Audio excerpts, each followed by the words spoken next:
This is KGW News at Sunrise. She didn't die because it was her time. She died because of complete and utter failure from those who claim to be trusted. That man's 83-year-old mother died after she was able to walk away from her local care facility. Her family now wants the state to step up and make changes to its care home policies. We'll hear how the state responded to the family. Plus, a story about two friends. One's a rookie cop, the other is a veteran recovering after getting shot in the line of duty. The first piece of advice he gave her and the special moment the two shared during her recent academy graduation. That story coming up a little later this hour.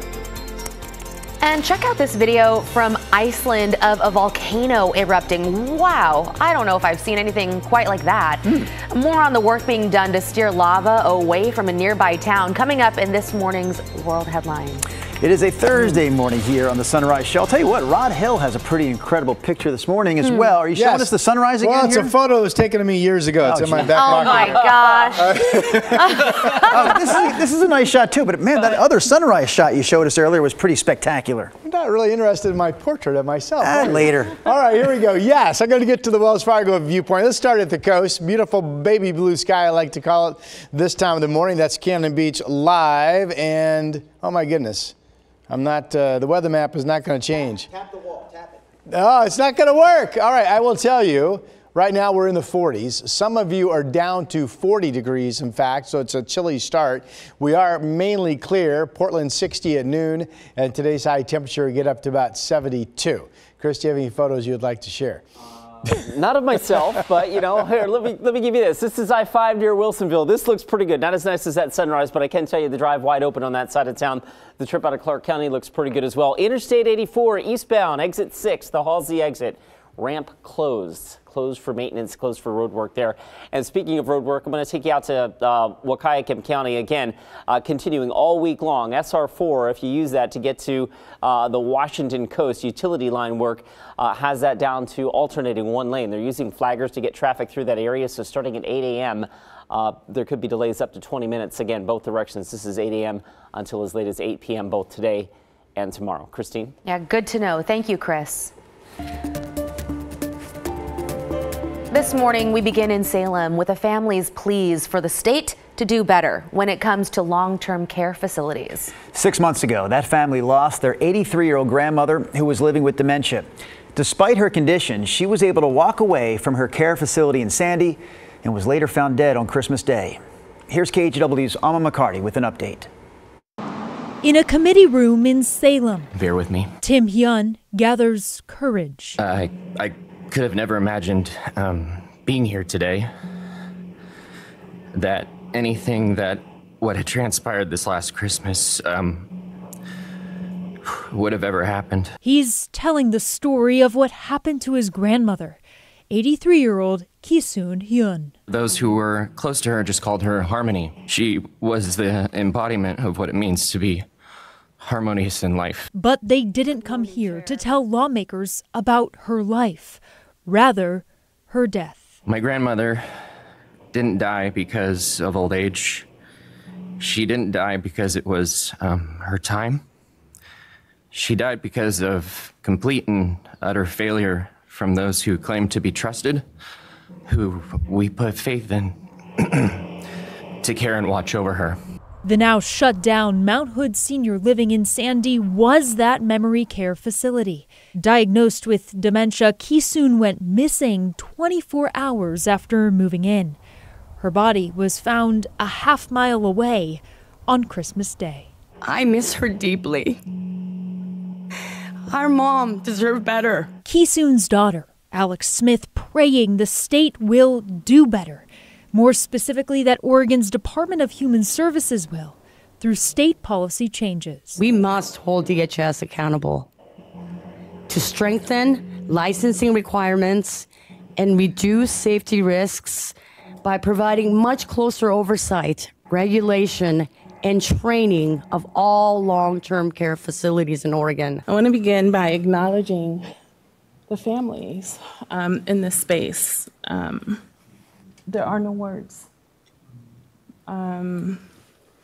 There are no words. DHS's director of the Office of Aging and People with Disabilities telling them she's limited in what she could say due to pending litigation. It may seem like I'm not wanting to cooperate or not wanting to share, and that's just not the case.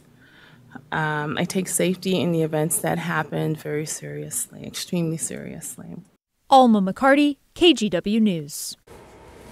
Oregon State Police are investigating a murder in Clackamas County. Police found 42-year-old Oscar Lizardo Chaidez dead yesterday morning on the shoulder of I-5 near the Charbonneau off-ramp.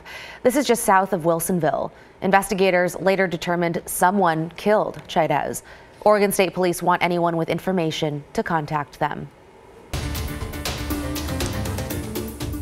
3 months from now, possession of small amounts of hard drugs will once again be a crime in Oregon.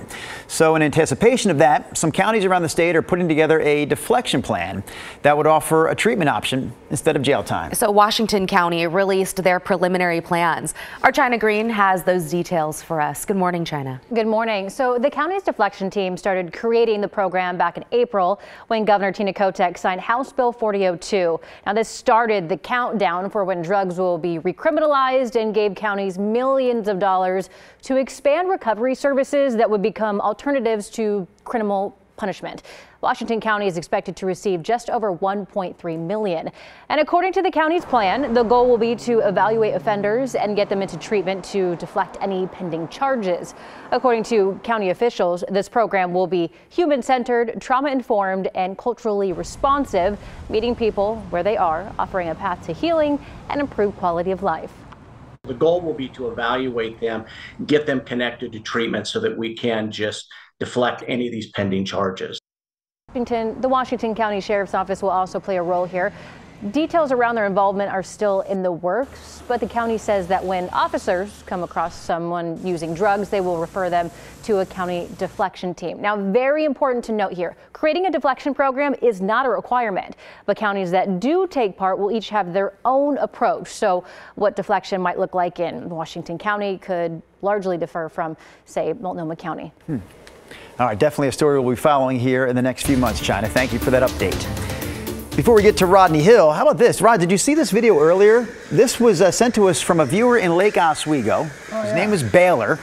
He says he woke up this week to the sound of hundreds of crows. You can actually hear them very clearly in this video. So Baylor goes outside to see why they're making all that noise, and he saw this. 2 bald eagles in the middle of the road there. Again, this is in Lake Oswego. And he said it looked to him like one of the eagles had the other by its talons and wouldn't let go. So Baylor says he called the non-emergency line, but by the time someone got there, those eagles had flown away. So just to clarify, I know earlier, I mentioned Matt Zaffino's take, and he's our resident bird and eagle expert, apparently. He is.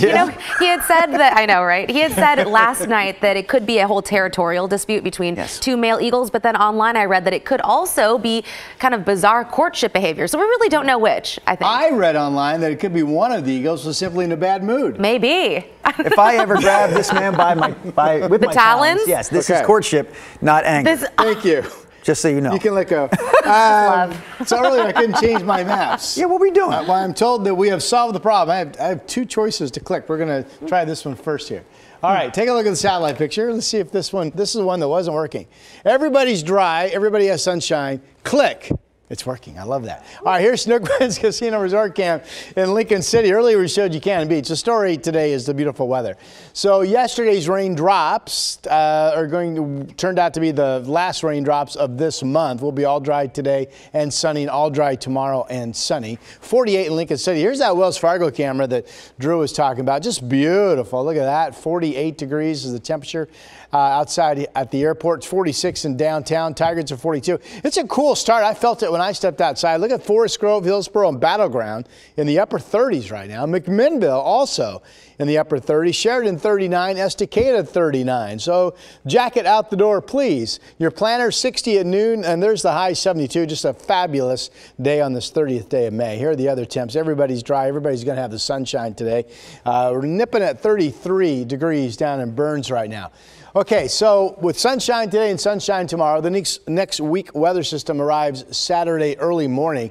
Now, we'll wake up to some clouds Saturday morning. This particular weather model shows a dab of rain in Kelso Saturday morning. Astoria, maybe just shy of 1/10 of an inch until 0.02. Certainly, there's a possibility there could be some traceable amounts of rain come down into the Willamette Valley. That's Saturday morning. If we get some drops in the morning, it would be just a morning thing, and then the afternoon will go on to become at least partly sunny and turn out to be a decent day. And of course, the Starlight Parade Saturday evening, that looks all dry. Now let's fast forward to Sunday, Monday, and Tuesday, which is what you're looking at here.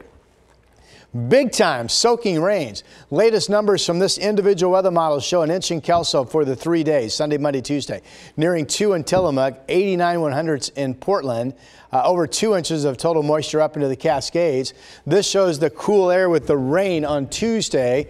And then the back half of the week, this is hot weather building up in orange and yellow and spilling into Oregon and Washington that we will be feeding off of. So what I just showed you, prepare for big time soaking rains, especially Sunday, Monday, and still some rain on Tuesday. Some of the modeling shows we could get as much as 1.5 inches. Wow. And then 90s on Friday and Saturday of next week. So what a week that will be. Back to today, the sunshine, 61 degrees in Pacific City today. The sunshine and 70 or better in Salem. I've got Portland up to 72, 78 tomorrow. There's that dab of rain maybe Saturday morning. There's the washout of a Sunday. I mean, this is all steady rain, and it's going to be still steady rain into Monday morning. That's your update.